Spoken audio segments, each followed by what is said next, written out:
Amen. Breakthrough is coming. Amen.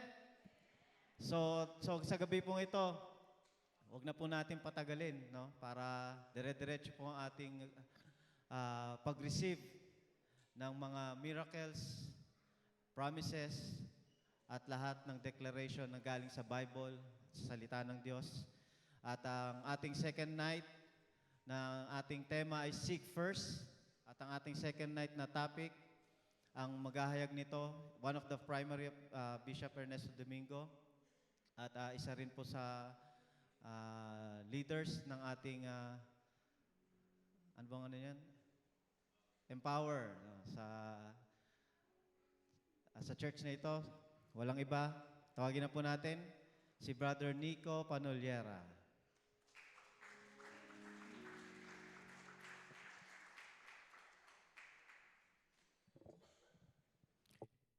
Magandang gabi po sa inyong lahat. Good evening po. Ayan. So, sa mga di po nakakilala po sa akin, ako po si Nico Panolyera. At ako po ay pamangkin ni Bishop sa mga di po nakakaalam. Habang nagwo-worship po tayo, parang pinapaalala sa akin ni Lord kung saan ako nanggaling. Nung time po na pag-graduate ko ng high school, so masaya na ako kasi ayun na yun eh. Wala na akong balak mag-college, wala na akong balak na kung ano mang gawin sa buhay ko. Kung basta tatambay na lang ako. Tapos, naabutan ako ni Bishop na basta bumisita siya sa bahay namin. Tapos, naabutan niya ako na nagigitara. Tapos, sa mga pinapatugtog ko nun, mga Antichrist na banda na mga kanta. May mga 666 sa lyrics, yung mga ganyan. Tapos sabi niya, marunong ka pala mag-gitara eh. Sama ka sa akin, pupunta ako ng Alasasin. Gitarahan mo ako. So, from then, nung pagpunta namin ng Alasasin, di ko alam, may mga kasama pala kaming mga Koreano nun. Sige, basta tugtog lang ako. Siyempre, parang wala naman ako magawa sa buhay. Tapos bago kami umuwi, tumawag yung caretaker dito sa church, that time si Ate Karen, kay Bishop. Tapos parang nagpaalam na magre-resign na siya as caretaker. So bago kami umuwi, kinausap ako ni Bishop, baka gusto mo maging caretaker ng church. Tapos, ayun na, pumayag na ako dahil wala naman ako magawa sa buhay. Sige, try natin na maging caretaker ng church. So, after nun, nung naging caretaker na ako ng church, nagdire-diretso na po. 16 years old ako nun. Nagdire-diretso na po tayo sa Panginoon. At the age of 17 years old, doon po ako nagsimula na nabigyan ng pagkakataon na magbahagi ng salita ng Panginoon sa pulpito. And hanggang ngayon po, patuloy pa rin po tayo ginagamit ng Panginoon. So, salamat po sa Panginoon. Binigyan niya ng direction yung buhay ko. From that moment, nung araw na in-invite ako ni Bishop, hanggang ngayon, parang feeling ko, parang hinostage ako ni Lord dun eh. parang ang isip ko nun, one-time thing lang, sige, tutugtog tayo sa church. Pero nagdire-diretso hanggang sa naging caretaker, biglaan.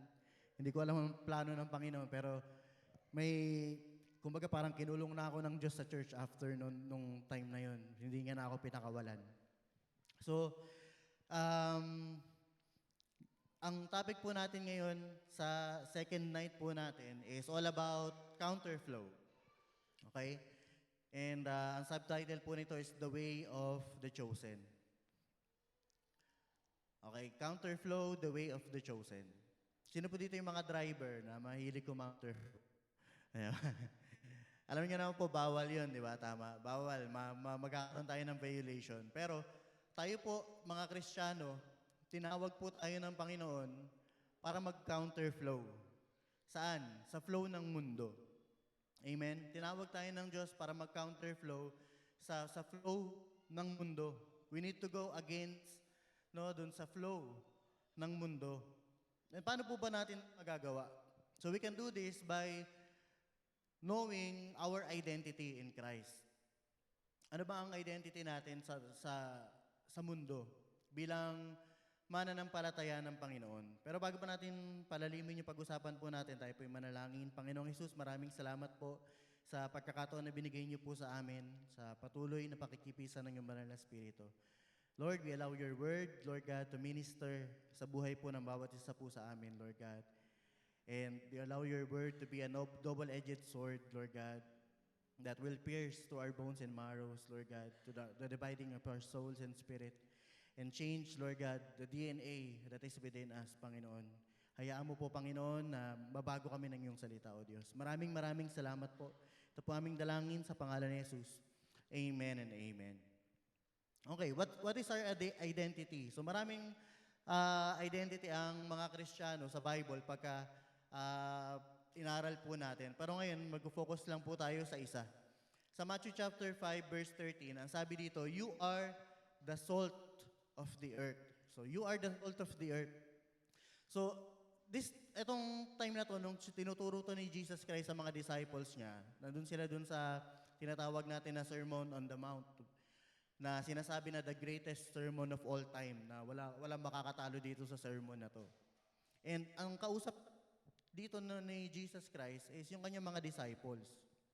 Ngayon, so sinasabi niya sa mga disciples niya, you are the salt of the earth. Okay?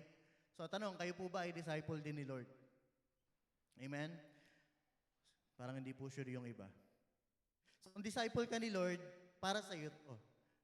This is your identity.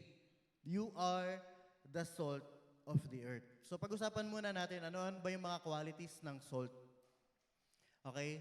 So, ang salt, huwag niyo pong pasinin yung verse Ang salt, ito po ay preservative.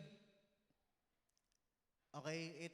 It is used to preserve, antiseptic, and salt is so important that the Latin word salarium, meaning salary, came from the word salt. And it is also used for flavoring and creates thirst. Pero pag-usapan lang po natin yung pagiging preservative ng salt. No, 2,000 years ago, nung pinag-uusapan nila to, that you are the salt of the earth, 2,000 years ago, walang refrigeration, walang ref para ma-preserve ang mga meat, ang mga pagkain. So para ma-preserve nila yon, you need salt para hindi mabulok ang mga pagkain nila, para hindi mabulok ang meat. So sino na dito na natry nyo na makaamoy ng bulok na laman, di ba? Ang baho, po ba? So during that time, walang nagtatanong, kumaga parang kapag ka naging rotten yung meat, no? Ang unang naiisip nila, bakit walang naglagay ng salt? Bakit walang salt? Nabulok yan kasi walang salt. Okay? So, don't blame the meat when it is rotting. You ask, where is the salt? Ganun din po sa mundo. Don't blame the world kapag kabulok ang sistema ng mundo. You ask, where are the salt of the earth? Ganun din po sa trabaho ninyo. Kung bakit may mga bulok na sistema sa trabaho, kung bakit may bulok na sistema sa politics, you don't blame the people in the politics. You blame or you ask, where are the salt? Na dapat, itong mga bagay na to para hindi mabulok. So you are the salt of the world. So in other words, Jesus is saying that you need to do something about the world that is about to be rotten, na napabulok na. Kailangan maging preservative tayo sa mundo na pabulok na. Ngayon, ito yung warning ni Lord. Basahin natin yung buong verse 13 ng Matthew chapter 5. So you are the salt of the earth. But if the salt loses its saltiness, how can it be made salty again? It's no longer good for anything except to be thrown out and trampled underfoot. So dito, pinag-uusapan natin yung usefulness ng salt. Na ang salt is only good as it saltiness last. Pero pag wala na yung saltiness niya, wala na. Tatapo na to. So ngayon, science tells us that salt will remain forever as a rule. Yung pagiging salty niya. But it can lose its saltiness when it is contaminated by other stuff. Mawawala na yung pagiging maalat niya kapag ka na-contaminate niya. So you lose your saltiness when you allow sin to enter your lives. When you allow yourself to be contaminated by the things of the world. Mawawala yung pagiging maalat mo, yung saltiness mo. Yung pagiging useful mo sa kingdom of God, mawawala. Kapag ka nawala yung saltiness natin. Kapag ka pag hindi tayo nag-counterflow, pag nagpadala tayo, nag-compromise tayo, kapag ka hinayaan lang natin na matangay tayo ng mga bagay sa mundo. So how can we maintain our saltiness? How can we remain useful in the kingdom of God? So the answer is you need to learn how to counterflow. Yeah, you need to know how to go against the flow or go against the tide.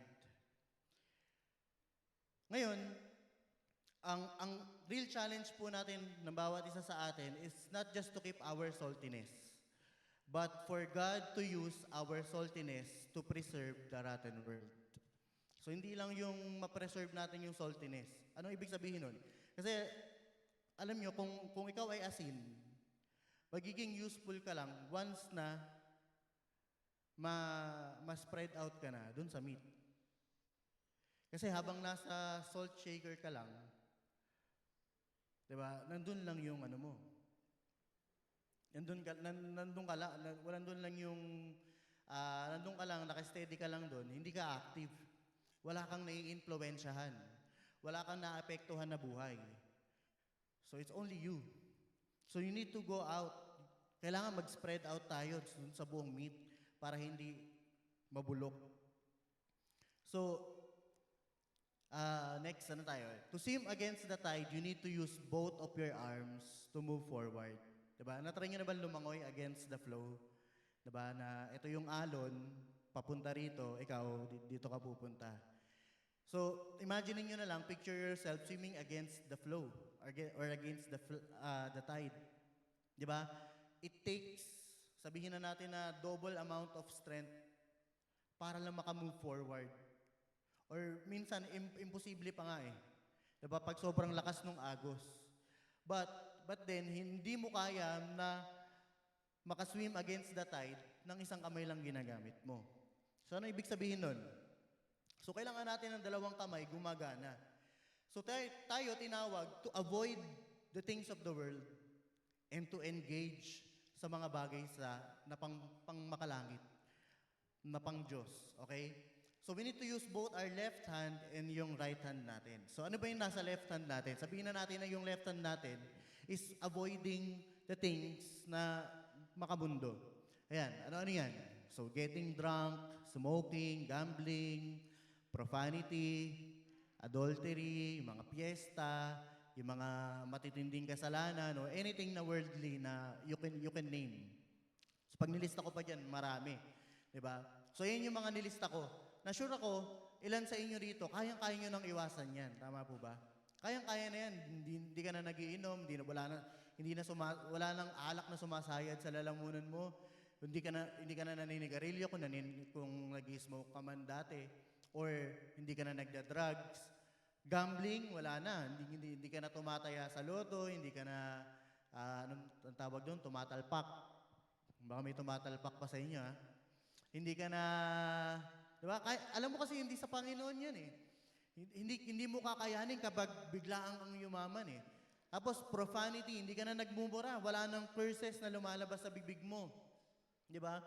And lalong-lalo na to, hindi ka na mangangalunya. Kasi pinununan ng Diyos yung puso mo, eh. Talagang ng pag-ibig, eh. Sa pagmamahal pa lang ng Diyos, kontento ka na, eh. So, hindi ka na nakikipiesta, hindi ka na kumakain sa piesta, hindi ka na kumakain ng mga bagay na pinagbabawal ng Diyos. So, yung mga malulupit na matitinding kasalanan, kagaya ng pagpatay, hindi mo na gagawin yan. Pagnanakaw, diba? Anything that is worldly, kayang-kaya mo nang iwasan yan. Kaya lang, pag puro ganyan lang ginawa mo, ibig sabihin, yung left hand mo lang, ito ba yung left? Ayan, pag puro left hand lang, hindi ka pa rin makakaswim against the tide. Kasi bakit? Kulang eh, kulang yan. Hindi kaya yan.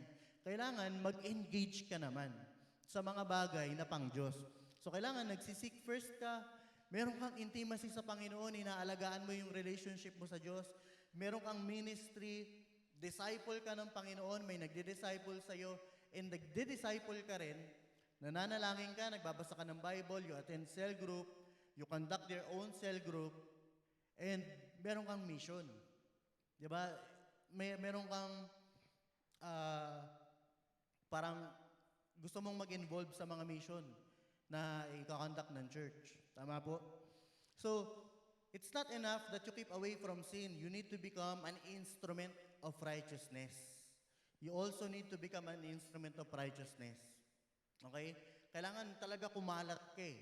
Umalis ka dun sa lagayan ng asin. So, pinicture natin na sumiswimming tayo against the tide.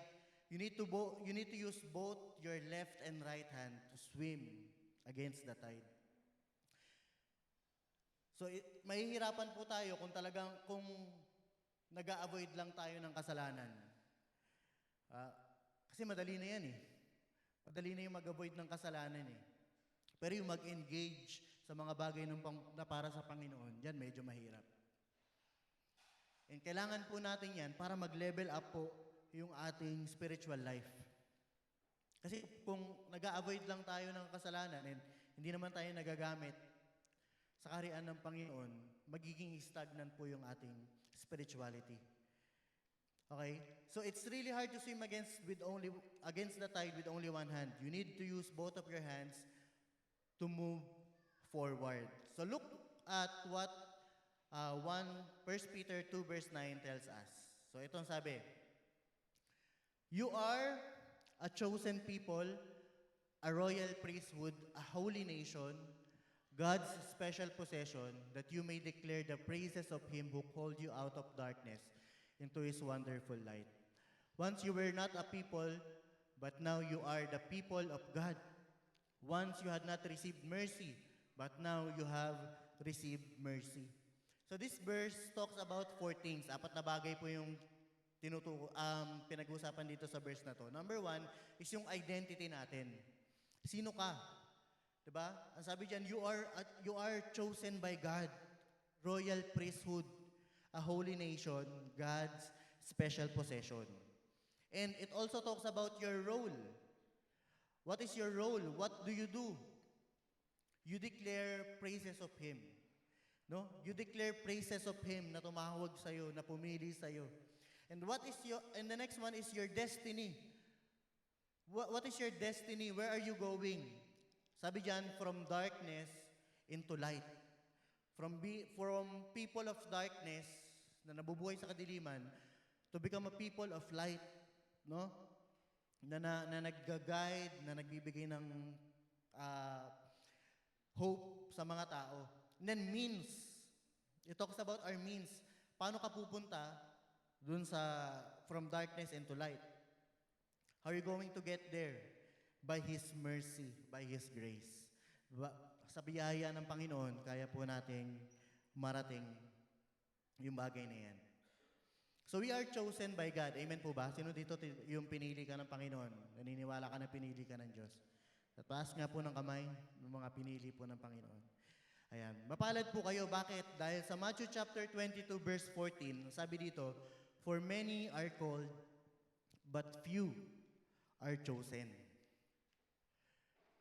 So pag-usapan po natin, ano bang context nitong for many are called, but few are chosen?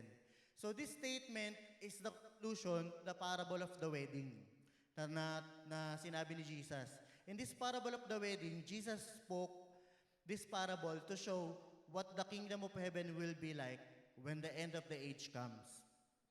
So in the parable, Jesus sends His servant to gather the wedding guests to the wedding feast. So para mag-invite ng mga guests. But yung mga in-invite niya, they refused to come. Lahat nag-refuse. because, yung iba doon nag-refuse because they were too busy. Yung iba, because they were positively hostile towards the king. Talagang galit sila doon sa nag-i-invite, kaya ayaw nilang pumunta. So, the king commands his servants to go and invite anyone makita nila sa kalsada. Kahit sino na lang makita nyo dyan, basta may umatin ng wedding. So, and many come and fill the wedding hall. Napuno yung wedding hall. Kaya lang, ganito nangyari, but the king sees one man without wedding clothes. So, one man that is not dressed properly for the wedding. And, ano nangyari? Kagaya nung nangyari dun sa asin, na nawala yung saltiness, yung lalaki na yon na hindi dressed properly for the wedding is tinapon sa labas. Tinapon din sa labas, which is, we all know kung anong ibig sabihin nun. So, tatlong bagay po ang gusto kong pag-usapan na makikita natin sa mga tao na pinili ng Diyos. Na talaga, ito yung way of the chosen. Ito yung tatlong bagay na makikita mong evident sa buhay nila. So number one,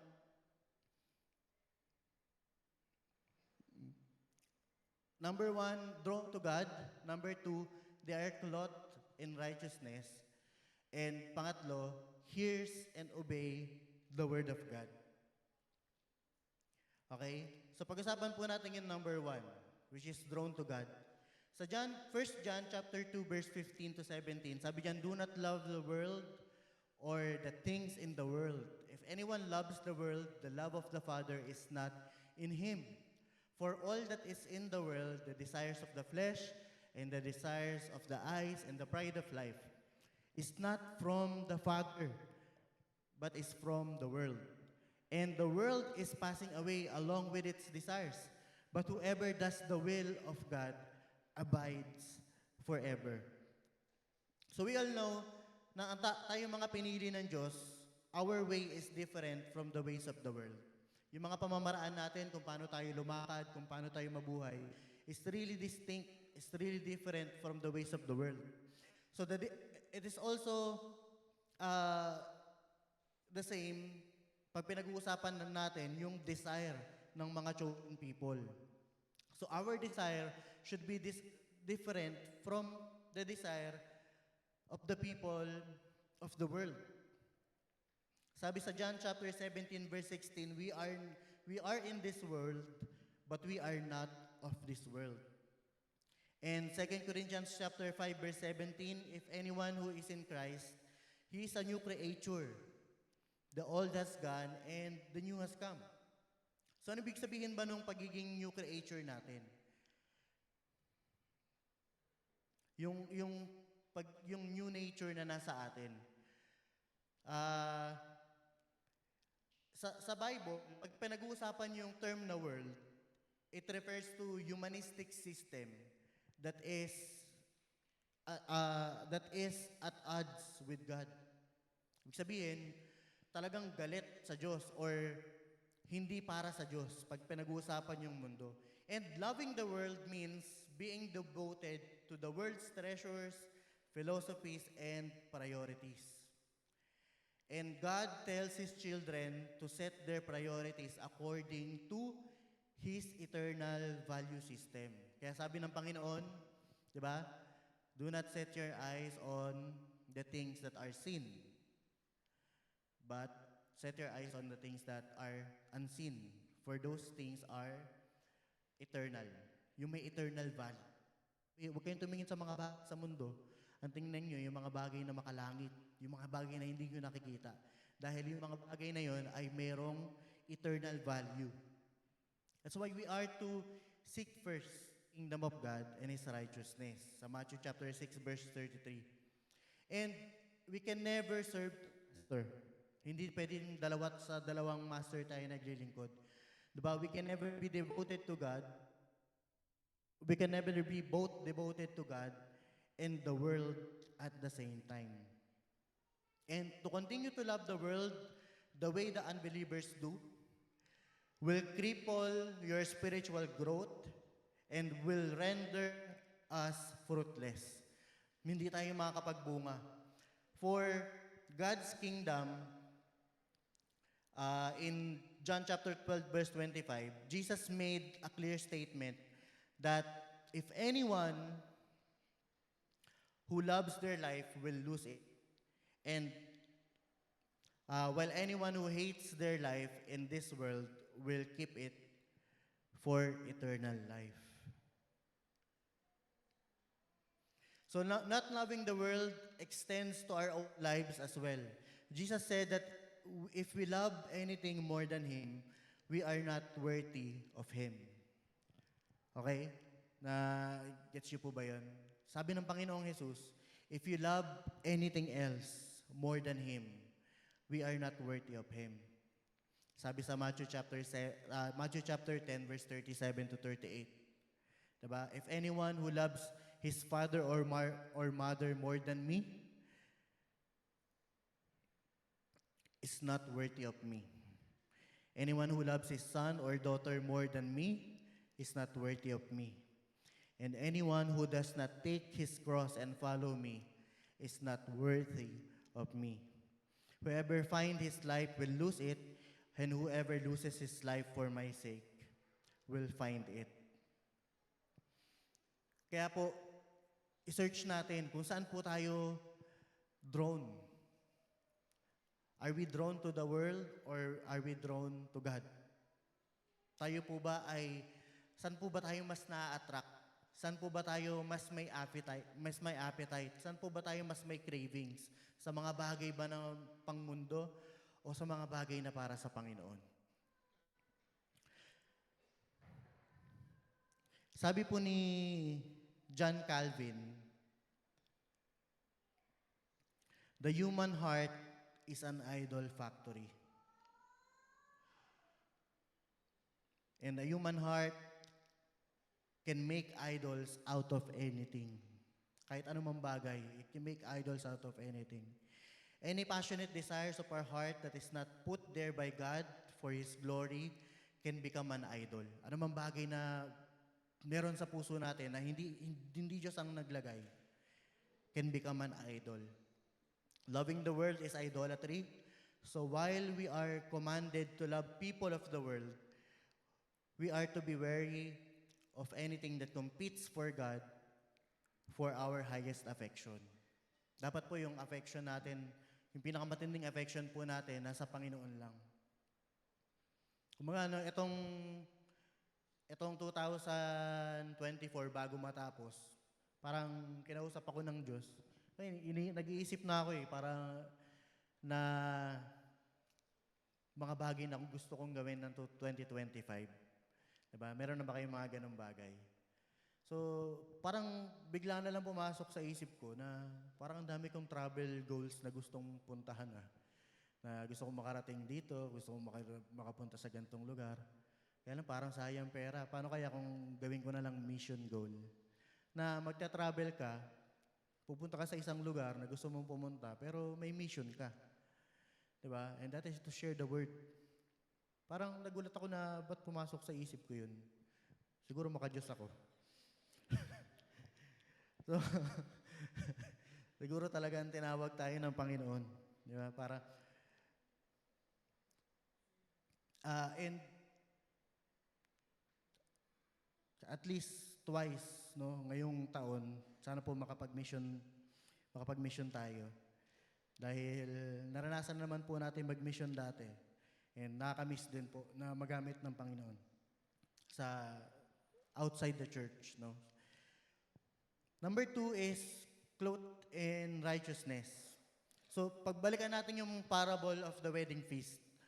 So, in the parable of the wedding feast, the master or the king sees one is not dressed properly for the occasion or for the wedding. And he was thrown out of the wedding hall. And ano ibig sabihin nun?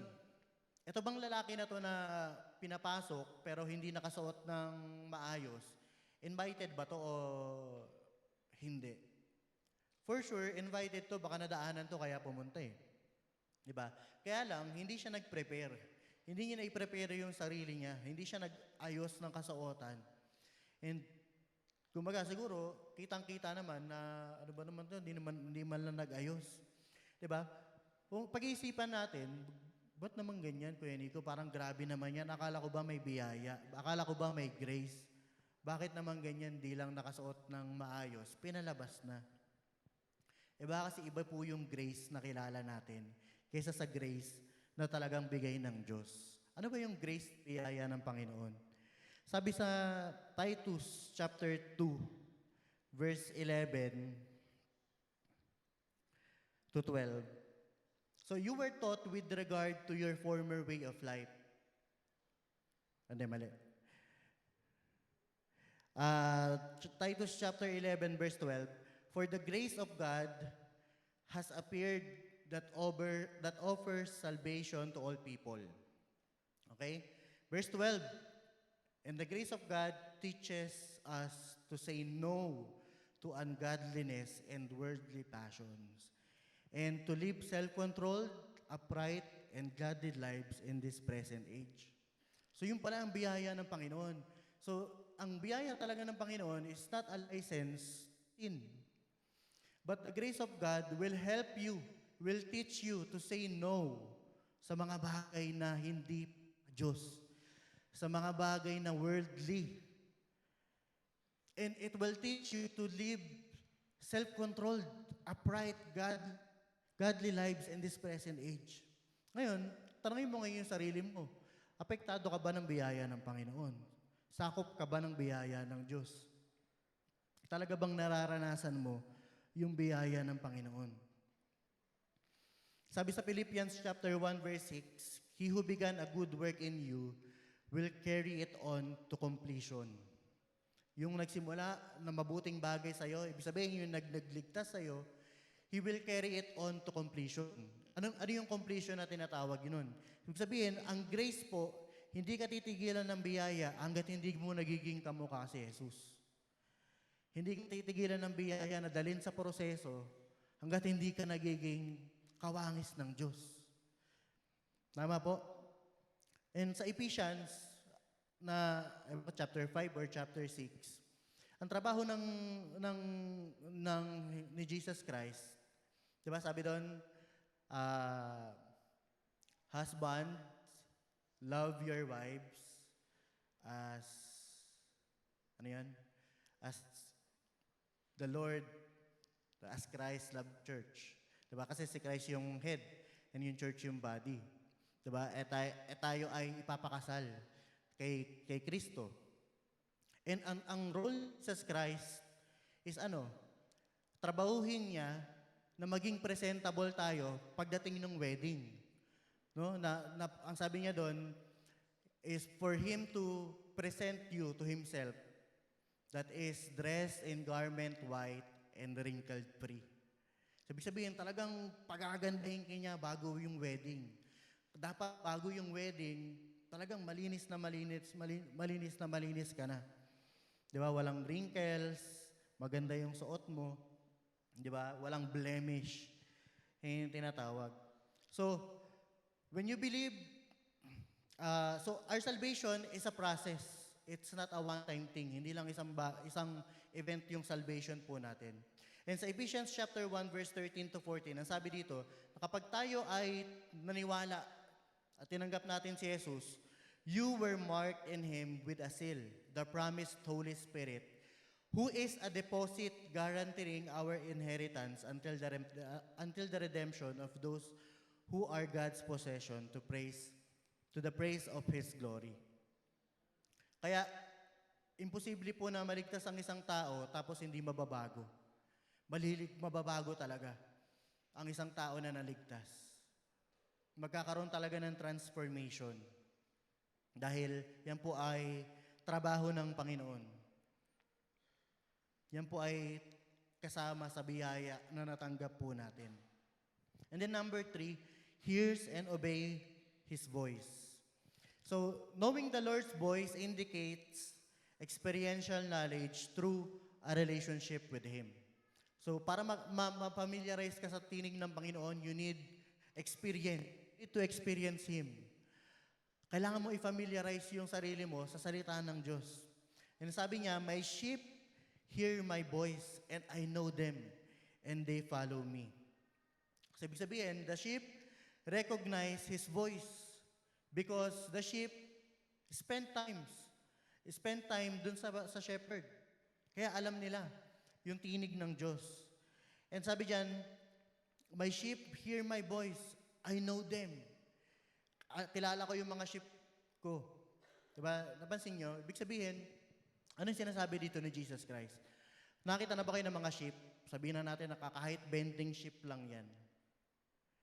No? Kaya mo ba silang pangalanan tapos i-distinguish mo, ikaw si ganitong tupa, ikaw yung ganito. Magkakamukha lang yun.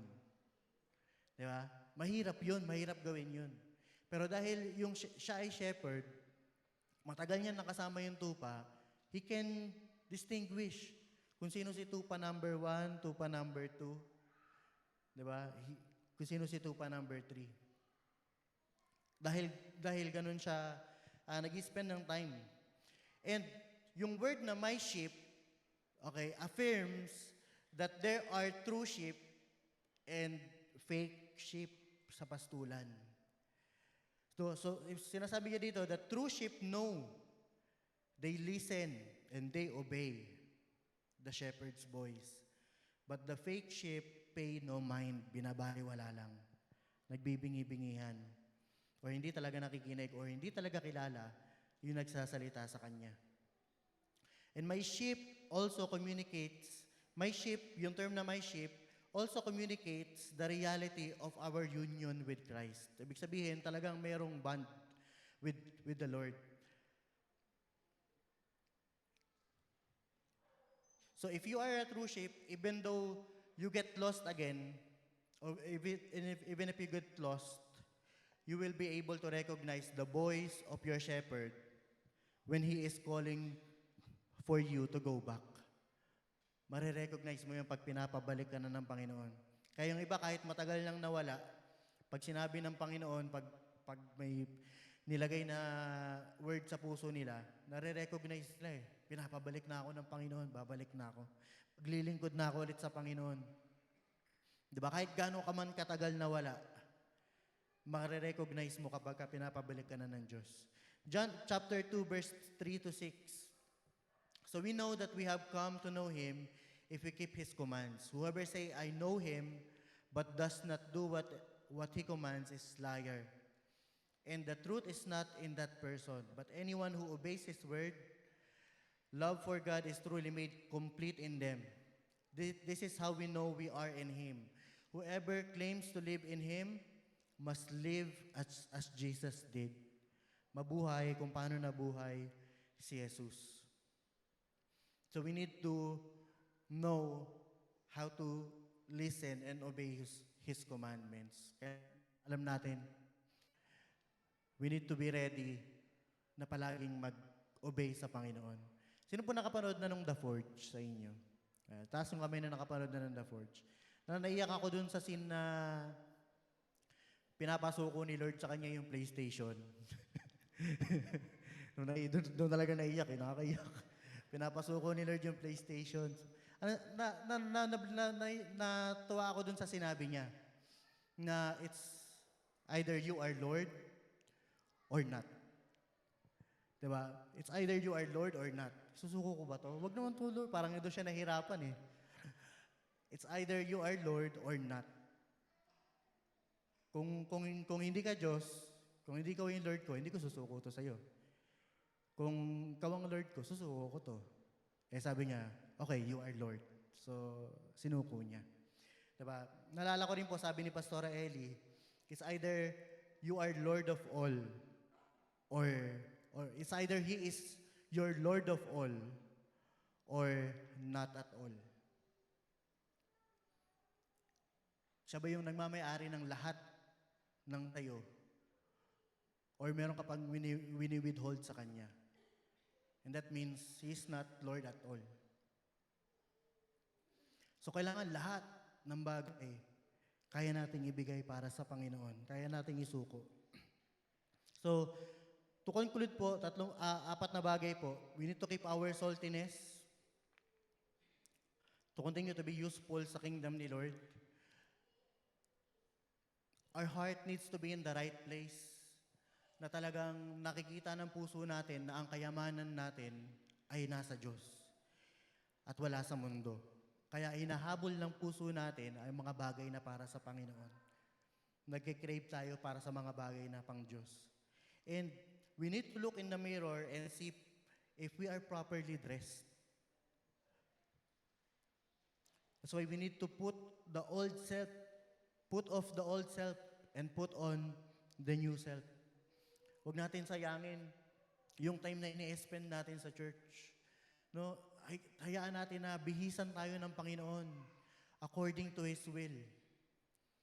Na pagdating, no, makita ng Diyos, at we are ready na ikasal sa Kanya.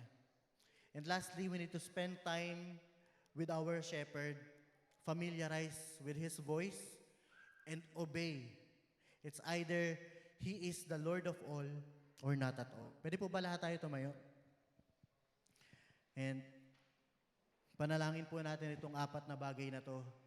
Let us close our eyes and magsimula po tayong kausapin ng Panginoon. Hallelujah, hallelujah. Lord, we are the salt of the earth. Tinawag mo kami, Panginoon, Lord God, to be the salt of the earth. Lord, help us, Panginoon, Lord God, na wag mawala, Panginoon, yung saltiness namin, yung effectiveness namin, yung usefulness namin, Panginoon, para sa kaharian mo, Panginoon. Tulungan mo kami, Panginoon, Lord God, na maging kagamit-gamit. Give us, Lord God, the courage, Lord God, to spread out sa mundo, Panginoon, Lord God, na patuloy na nabubulok, O Diyos.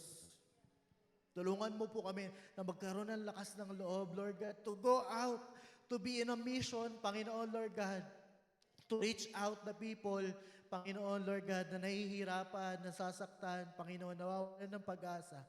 Panginoon, we are the light of the world. Lord, hayaan mo na magliwanag kami. Tulungan mo po kami na ang buhay po namin, Panginoon, Lord God, ay magliwanag sa maraming tao na nadidiliman, O Diyos. Salamat po, Panginoon. Hallelujah, hallelujah. Come on. Hayaan mo na kausapin ka ng Diyos sa oras na to.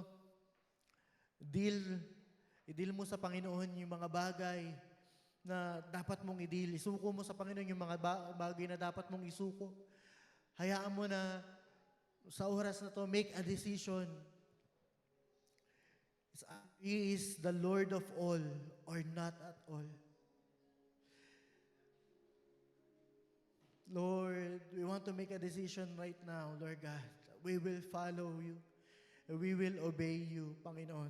Tulungan mo po, Panginoon, kami na yung puso po namin, Panginoon, is hindi attracted, Panginoon, sa mga bagay sa mundo. At mga bagay na inaalok nito, Panginoon. But hayaan mo, Panginoon, na ma-attract kami, mas ma-attract kami, mas mag-crave kami, na magkaroon kami ng mas appetite, mas magkaroon kami ng appetite, Panginoon, sa mga bagay na makalangit, sa mga bagay na para sa iyo, sa mga salita mo, Panginoon, sa pananalangin, sa paglilingkod, Panginoon, Lord God, sa pag-aayuno, Panginoon, Lord, lahat ng mga bagay, Panginoon, na makakapaglapit sa amin sa iyo, O Diyos, Lord God. Lord, tulungan mo po kami, Panginoon, na mas magkaroon kami ng desire para sa mga bagay na to, Panginoon, Lord God. Hallelujah, hallelujah, hallelujah. That, Lord, that we may become an instrument of righteousness, Lord God. Hallelujah, hallelujah. Help us, Lord God, to avoid the things of the world and engage, Panginoon, sa mga bagay na para sa iyo, Panginoon, Lord God. Sa cell group, sa discipleship, any events na meron sa church, Panginoon, Lord God. Lord, we want to engage, Lord, sa mga bagay na para sa iyo, O Diyos. Hayaan mo, Panginoon. Dalin mo kami ron, Panginoon. Hallelujah, hallelujah, hallelujah. Oh, Jesus. Oh, Jesus, Lord. Salamat po, Panginoon, Lord. Hallelujah, hallelujah, hallelujah, hallelujah, hallelujah. Salamat po, Panginoon. Hallelujah. We thank you, Lord God, sa mensahe mo, Panginoon, sa parable of the wedding, Lord God. Lord, nawa, Panginoon, hindi kami magaya dun sa lalaki, Panginoon, that is not dressed properly, Panginoon, for the event. Pagkus, Panginoon, we allow you, Panginoon, na bihisan kami, Panginoon, Lord God. Lord, according to your will, Panginoon, Lord God. Clothe us with your righteousness, Panginoon, Lord God. Clothe us, Panginoon, Lord God, with your anointing, Lord God. Clothe us, Panginoon, with holiness, Panginoon. Hallelujah, hallelujah. Linisin mo kami, Panginoon, ng iyong banal na dugo, Panginoon, Lord God. We allow the power of your Holy Spirit, your word, Panginoon, to continue to cleanse us, Panginoon, Lord God, and make us new through and through, Lord God. Sa pangalan ni Jesus, we are a new creation. Hallelujah, hallelujah. We are a new creation. The old has gone and the new has come. Hallelujah, hallelujah, hallelujah. This life that we live for your glory, Lord God. This life that we live for your glory. Hallelujah, hallelujah, hallelujah, hallelujah. We consider all things sa mundo, Panginoon, as garbage, Panginoon. Hallelujah. Sa pangalan ni Jesus. In order, Lord, to win you, Lord God. Hallelujah, hallelujah. Our Lord of all, Lord God. Salamat po, Panginoon. Hallelujah. Maraming salamat po. And bilang mga tupa mo, Panginoon, we want to spend time with you. Lord God, we want to sit at your feet. Drink from the cup in your hand. Lay back against you. Breathe. Feel your heartbeat, oh God. Feel your heartbeat. We want to know, Panginoon, kung anong mga bagay, Panginoon, makakapagbigay kaluguran sa iyo. Tulungan mo po kami, Panginoon, mga magawa namin yun. Makinig kami, Lord God, to listen to your voice and obey whatever it is na gusto mong pagawa sa amin, Panginoon. Maraming salamat po, O Diyos. Hallelujah, hallelujah, hallelujah, hallelujah, hallelujah, hallelujah, hallelujah. Hallelujah, hallelujah, hallelujah, hallelujah. Salamat. Patuloy po tayong manalangin. Salamat po, Panginoon. Hallelujah, hallelujah, hallelujah, hallelujah. Salamat po, O Diyos. Salamat po, Panginoon. Hallelujah, hallelujah, hallelujah. Salamat po, O Diyos. Salamat po, Panginoon. Salamat po, Panginoon. Thank you, Jesus. I'm going to continue to pray.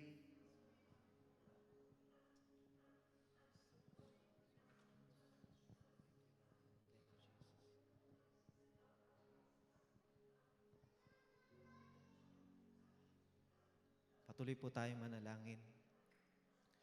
Salamat po, Panginoong Jesus. Maraming pong salamat. Patuloy mo, O Diyos, ilagay sa aming mga puso, Panginoon. Not our will, not our ways, Father God. Hindi po kami aayon sa takbo ng mundong ito, Panginoon.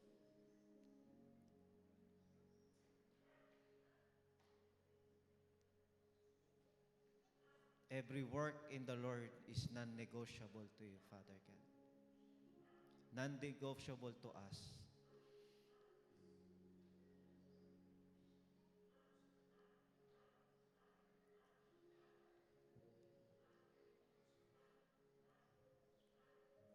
Sinabi mo sa inyong salita, Panginoon, na huwag ka naming kakalimutan ang pagdalo, Panginoon, ng mga gawain that you have set before us. Meron pong prayer meetings, meron pong Sunday service, meron po kaming mga cell group, and it is all to help, to go deeper, to be strong in the Lord, mag-grow kami spiritually, to get closer to you, Lord, ang mga bagay na to. But sometimes, Lord God, na ipagpapalit po namin ito sa ibang bagay. And even our Sunday worship service, Lord, our cell group, our devotion, our prayer time, na ipagpapalit po namin sa ibang bagay. Help us, Lord, to fight for our relationship to you. Tulungan niyo po kami, Panginoon, O Diyos, na labanan po namin ang way of this world, Father God, and even our own desire, Lord God. Tulad ng panalangin mo, Panginoon, sa Gethsemane. You feel, Lord God, the hardness, the heaviness, Lord God, bilang isang tao, Panginoon, na maranasan at nakikita mo, Panginoon, na ikaw ay maghihirap sa kamay ng mga tao, Panginoon. At nais mo, Panginoon, gusto mo na, Panginoon, O God, na sa kahit sa isang kahilingan mo sa Ama, na ito ay hindi na sana mangyari. Pero,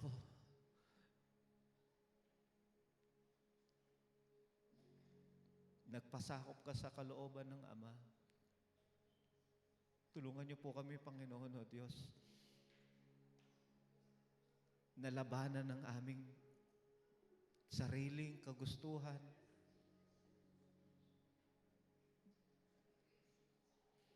Alam namin po, Panginoon, ang iyong mga salita. Alam namin ang kahalagahan ng iyong mga salita. Kahalagahan ng panalangin. Kahalagahan ng growth, Panginoon, sa spiritual naming buhay. Pero naisasantabi namin to minsan. Maging po ang relationship namin parang sa ibang tao, Panginoon. Mas pinipili namin yung intindihin yung mga nararamdaman naming sakit, Panginoon. Dahil sa mga taong ito, hindi namin matutunang magpatawad ng totoo sa kanila. Help us, Lord. Tulungan niyo po kami, Panginoon. Tunay po, hindi namin kaya sa sarili naming lakas at pangunawa.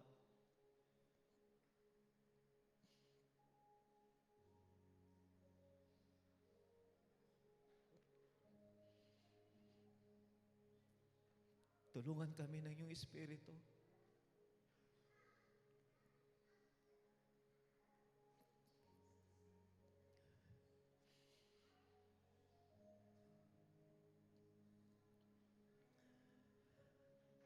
Lagi po kaming maging handa, O Diyos, sa mga pagsubok, Panginoon, na aming pong kakaharapin. Tulungan niyo po kaming magtagumpay. Tulungan niyo po kami, Panginoon, O God, na matalikuran po namin ang mga bagay na ito. Unahin ka namin. Mag-follow po kami. Mag-focus po kami sa mga bagay na pinakamahalaga, Panginoon, sa aming buhay.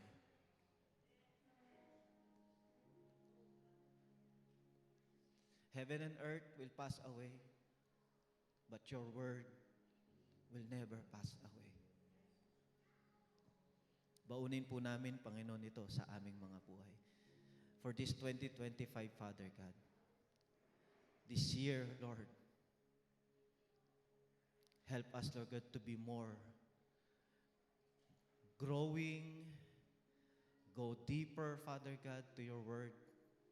Mas makikita namin ang mga bagay na ginto doon sa mga salita mo, Panginoon. Matututo po kami. Mafulfill sa amin. Magmamanifest yung saltiness sa aming buhay. Mag-glow kami, Panginoon, sa aming pong trabaho, sa school, sa aming pamilya. Mag-glow kami in the name of Jesus. The word of the Lord, let your light shine before men. Ikaw po, Panginoon, ang makita at madakila. Hindi na po namin, kahit papano, hindi na namin kailangan pang magsalita kadalasan ng anumang pong galing sa iyong salita, Panginoon. Kung makita lang nila ang tunay na pagbabago sa buhay namin, ang liwanag mula sa inyong mga salita, Panginoon, it will testify to them, Lord God. And only, Lord God, through your word will convict them, Lord God, to follow also your will. Help us to shine, Lord God. Help us to shine. Help us to glow. At yung saltiness ng life po namin, Panginoon, magkaroon ng effect ito, Panginoon, O Diyos, sa maraming tao, sa mga nakapaligid sa amin, Panginoon. Maging lalong-lalo na sa mga taong nakakakilala sa amin, Panginoon. Higit sa lahat. Lalo na yung mga malalapit po sa amin, ang aming mga pamilya. Salamat po, Panginoon. Maraming pong salamat sa inyo. Thank you, Holy Spirit. Thank you, Father God. Patuloy po tayo manalangin. Panalangin po natin sa oras na ito. I know, ang kaaway ay hindi titigil. Dahil ang goal niya, ang bawat tao na lumalapit sa Diyos ay makonfuse. Hindi maniwala, mawala ng pananampalataya, manghina hanggang sa talikuran ng Diyos. Can we pray for our pastors and leaders that you know? Sila po yung mga taong nananalangin sa atin. Kung nahihirapan tayo sa panalangin, sila po yung mga taong nananalangin sa atin. Kung alam nyo lang po, kung bakit tayo nagtatagumpay din sa buhay natin, sapagkat may mga taong nananalangin sa atin. Can we pray for them? Pray for your leaders. Hallelujah. Lord, salamat po sa kanilang mga kila Nanay Eli, kila Bishop Ernesto Donato, for all the pastors, Father God of Christ Centered Family, for all the leaders, Lord God, here, sa mga leaders ng sentro. We pray for them, Father God, to give them more strength, Lord God, passion and compassion, Lord, in the name of Jesus. Help them to enjoy, Lord God, their ministry as servant, Lord God. Help them to enjoy, Lord, to love you more in the name of Jesus. Help them to succeed, Lord God, for every challenges, Lord God. Help them to win, Lord God, to win more in the name of Jesus Christ. Help them to preach your word, Lord God, with power and authority, Lord, in the name of Jesus Christ. Help them, Lord, to be more prayerful in the name of Jesus. Sila po, Panginoon o Diyos, ang aming katuwang sa iyo sa espiritu namin buhay. Strengthen them more, Lord. Palakasin mo silang palagi, Panginoon. Bigyan niyo po sila ng kaligayahan, kasiyahan sa kanilang paglilingkod. Sa pangalan ni Jesus. Sa pangalan ni Jesus. Hallelujah. Oh, salamat po. Can we also pray for all the parents? Sa mga magulang, can we also pray for them? Lord, salamat po sa oras na ito sa mga magulang na narito. Patuloy po kami lumalapit sa iyo. Bigyan mo sila, Panginoon, ng karunungan at kaalaman, Panginoon. Guide them, Lord God, through your words, through your ways, Father God, in the name of Jesus Christ. Lead them, Lord God, in righteousness as they lead their families, Lord, in the name of Jesus Christ. Sa pangalan ni Jesus, sa pangalan ni Jesus. Lahat ng tatay at lahat ng nanay, Panginoon o Diyos, sila po ang tunay na liwanag, Panginoon o God, sa kanilang pamilya. At sila po ang magdadala ng kanilang pamilya, Panginoon o God. Ikaw po, Panginoon, ang mamuna sa bawat pamilya natin. To all the Christ-centered families, Lord God, in the name of Jesus. In the name of Jesus, salamat po sa pangalan ni Jesus. Maraming po salamat. Purihin ka, sambahin ka. Maraming po salamat. Thank you, Lord. Thank you, Jesus. Thank you, Holy Spirit. Salamat po sa iyo. Maraming po salamat. Can I ask also prayer for worship team?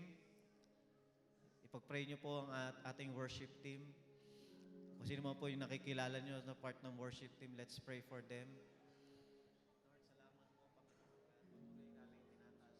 Patuloy namin tinataas sa iyo, Panginoon, ang aming worship team, Father.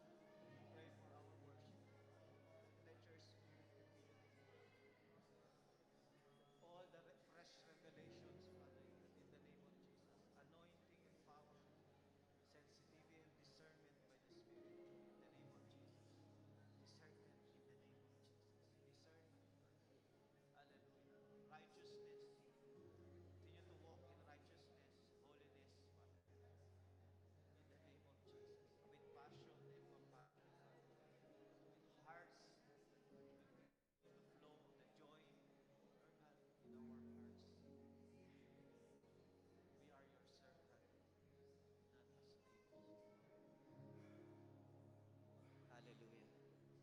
Can we also pray for our Sunday service?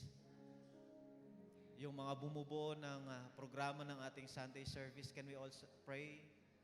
Pray for our praise and worship. We pray for the message, Father God. Sa lahat ng mga nagte-testify, Father God. Patuloy, Lord, dalangin po namin for all the Christ-centered families and for all the churches, born-again churches, Father God, na nagkakandak ng Sunday service. We pray, Lord, in the name of Jesus Christ. Yung power, compassion, Lord God, in the name of Jesus Christ, ay patuloy na mag-arise. And every congregation, every souls, Father God, many souls, Lord God, continue to add, Lord God, in every churches, Lord God, to receive you, Lord God, as their Lord and Savior in the name of Jesus Christ. Marami pong mamuwin na souls sa mga bawat churches po in the name of Jesus Christ.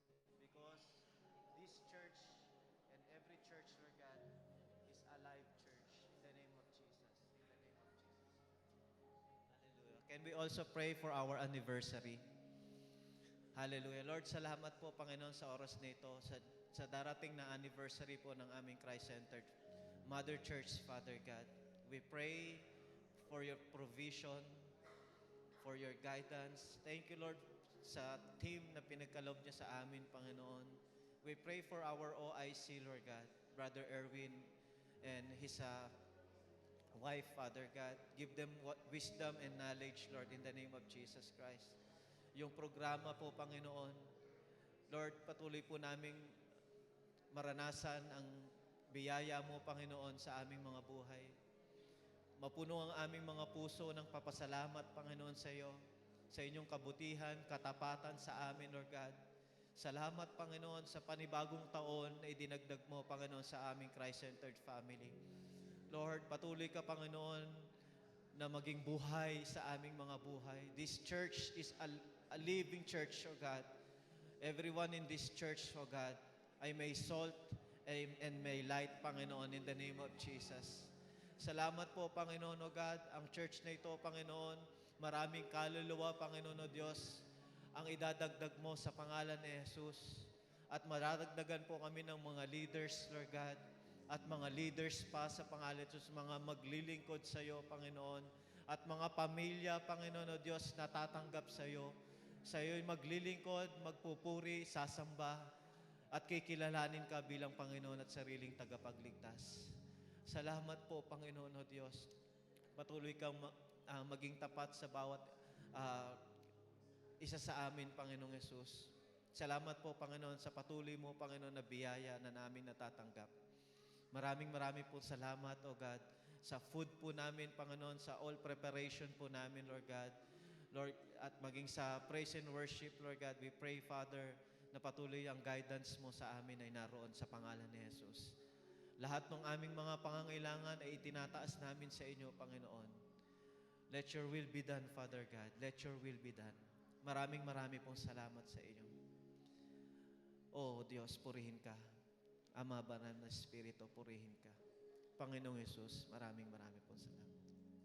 Sinasamba ka namin, Panginoon, sa gaming ito. Salamat po, Panginoon, O God. Ikaw pong patuloy na maitaas at maparangalan. At sa oras na ito, sineselyuhan po namin ang inyong banal na dugo, lahat po ng aming mga panalangin. Lahat ng na-receive po namin, your message, Father God, ikikip po namin to into our hearts, Father God.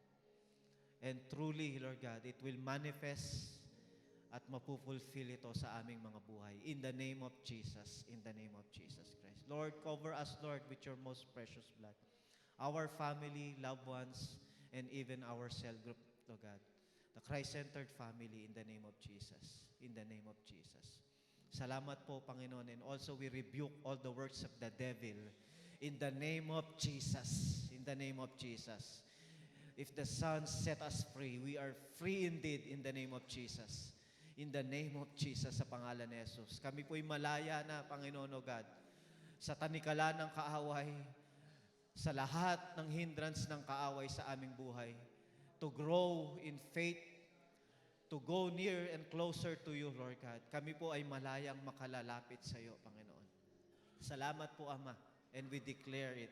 The victory upon victory is in us in the name of Jesus. We declare it in the name of Jesus. We are more than conqueror in the name of Jesus, and we are overcomer in the name of Jesus. Sa pangalan ni Jesus, sa pangalan ni Jesus. Maraming pong salamat sa iyo, Panginoon. Pinupuri ka namin, sinasamba. Pagpalain niyo po ang naghahyag na iyong salita, O Diyos. Ikaw ang patuloy na manguna sa kanyang buhay, Panginoon, O God. Maraming pong salamat sa lahat ng mga ginamit mo, Panginoon, O Diyos.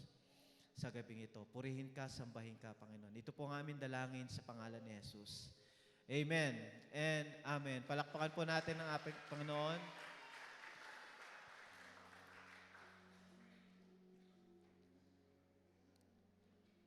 So, counter flow. No? Sa ating second night, we will counter flow. Doon sa flow ng mundong ito, hindi tayo doon sasabay.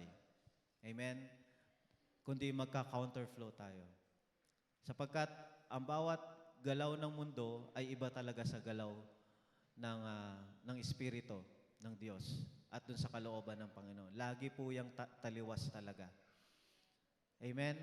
So, alam na po natin yung mga bagay na dapat po nating gawain. Dapat po nating unahin sa Panginoon.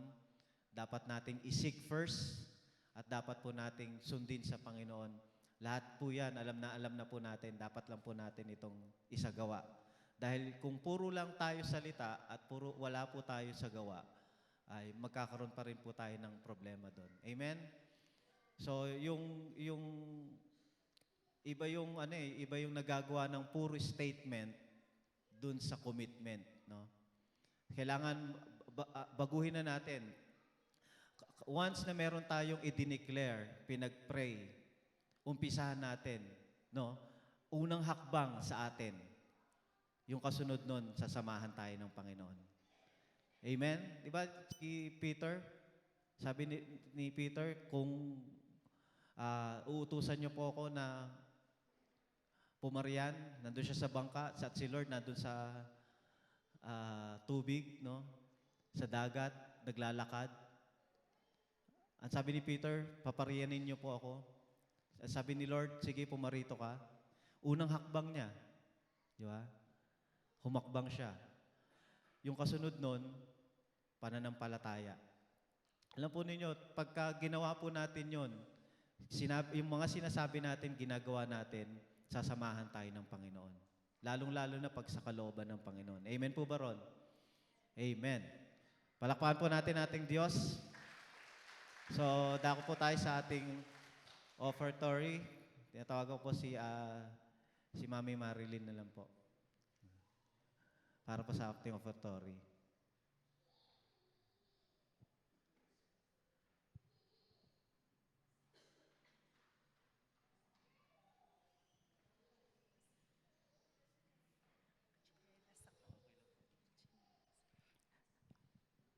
Magandang gabi po. Sige po, tayo ay manalangin.